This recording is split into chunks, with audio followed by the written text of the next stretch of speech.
실강은 영세율 부가세 신고 두 번째 시간으로 매입세액 부분에 대해서 살펴보겠습니다. 아까 전에 같이 봤던 이 영세율 부가세 신고서인데요. 지난 강의에서는 가세표준 및 매출세액에 대해 살펴보았고요. 이번에는 매입세액 부분에 대해서 살펴보겠습니다. 매입세액은 크게 세금계산서 수치분과 그 밖의 공제 매입세액으로 나뉘는데요. 이 세금계산서 수치부는 일반 매입과 고정자산 매입으로 나뉩니다.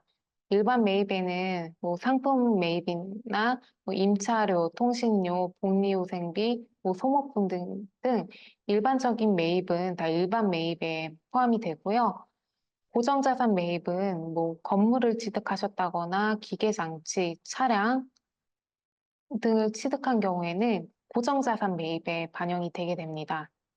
그리고 그 밖에 공제 매입세액은 신용카드나 현금영수증 사용분이 반영이 되는데요.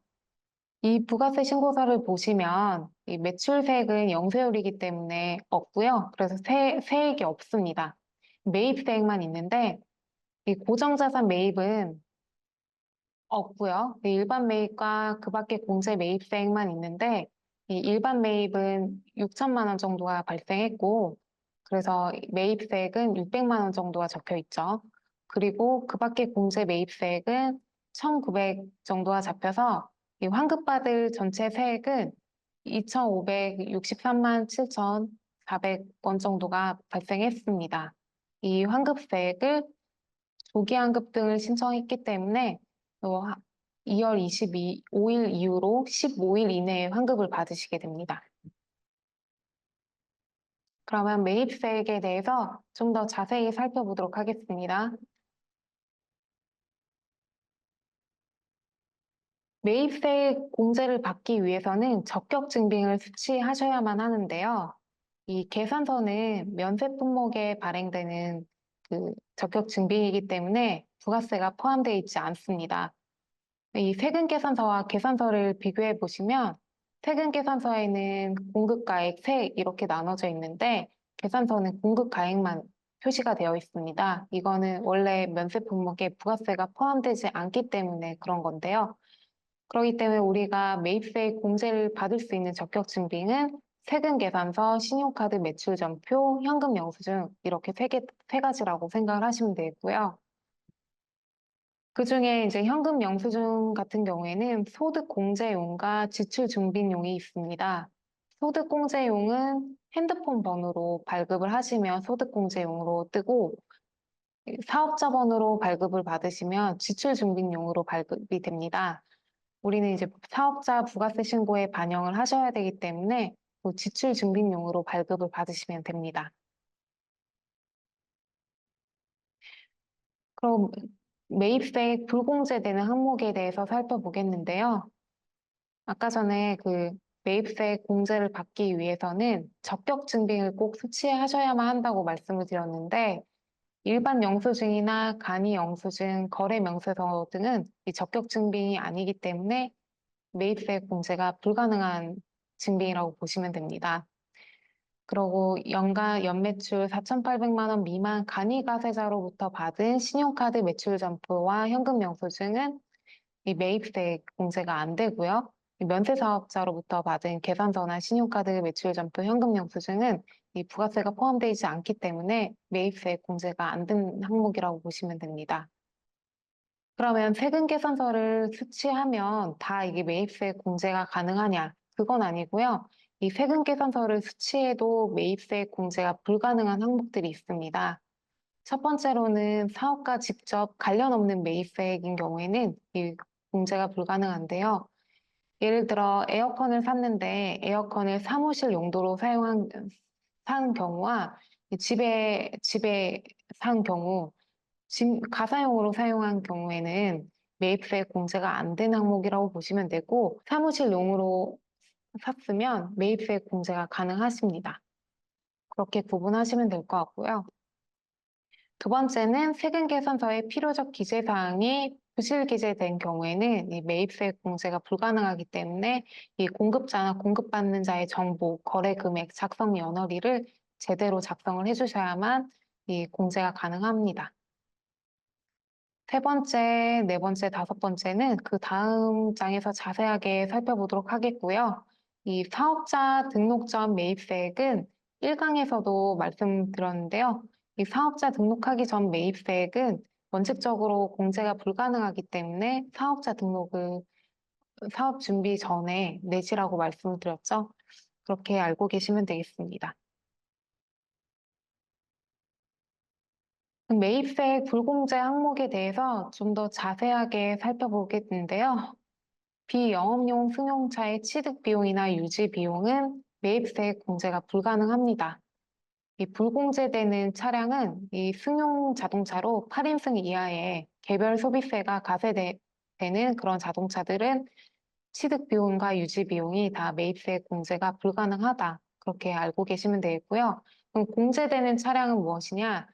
이 경차나 승합자동차, 9인승 이상의 승합자동차, 그리고 화물차나 운수업, 자동차 판매업 등에서 사용하는 영업용 승용차인 경우에는 이 취득 비용과 유지 비용이 다 공제가 가능합니다. 예를 들어 4,400만 원짜리 일반 8인승 이하의 승용차를 구매한 경우에 부가세는 400만 원인데 이 부가세는 공제가 안 되는 거고요. 경차 레이를 뭐 2,200만 원에 구매한 경우 그 200만 원은 부가세 공제가 가능하다고 보시면 됩니다. 그 다음엔 접대비인데요.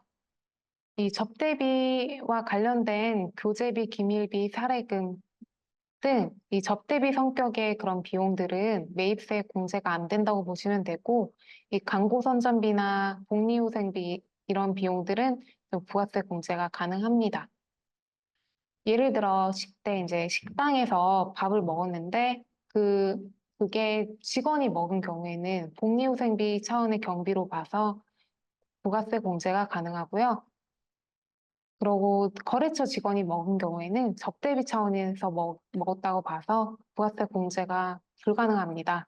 같은 식당에서 밥을 먹어도 어떤 건 공제가 되고 어떤 건 공제가 안 되는데 그 비용의 성격이 무엇이냐로 나누면 되겠습니다.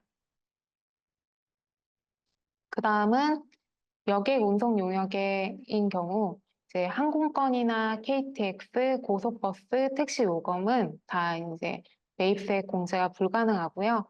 전세버스는 이 통으로 빌리는 그런 버스인 경우 이 세금 계산서 거래도 가능하고 이 매입세 공제도 가능합니다.